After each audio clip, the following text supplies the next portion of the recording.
Siz boshqa davlatlarda ham o'zbekistonliklar uchun konsertlar o'tkazgansiz bilaman. Rossiyada, qolaversa, qo'shni respublikalarda, MDH davlatlarida, lekin aynan AQShda sizda birinchi konsert. Bu yerdagi konsertdan boshqa konsertlardan qanaqa farqi bor? Bu yerdagi konsertda mehr ko'proq deb o'ylayman, chunki aynan Nyu-Yorkda. Aynan masofa qanchalik uzoq bo'lmasa, mehr o'shanchalik ko'p bo'ladi. Masofa bizani aynan O'zbekistonimizdan bo'lgan Amerikagacha masofa, AQShgacha bo'lgan masofa juda ham uzoq. 10,000 kilometr.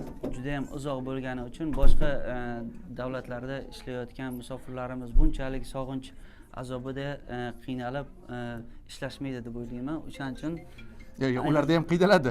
Lekin Amerikada uzoqroq bo'lganligi uchun boshqacha. Aynan bu yerda uzoq bo'lgani uchun vatan sog'inchi juda ham ko'proq deb o'ylayman. To'g'ri.